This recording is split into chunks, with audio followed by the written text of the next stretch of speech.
These are your ingredients. Mix the eggs, breadcrumbs, sausage, and ground beef. Season to your liking.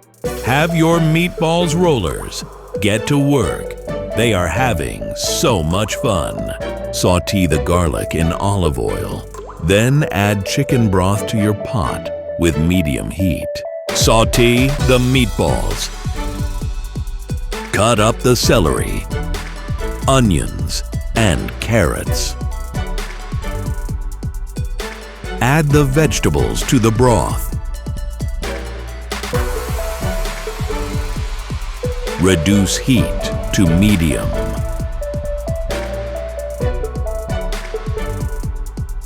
Add fresh basil if you have it.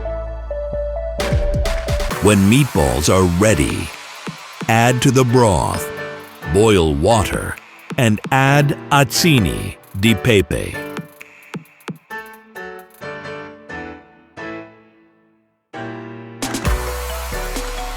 Once the pasta is done, add at the end with Parmesan cheese.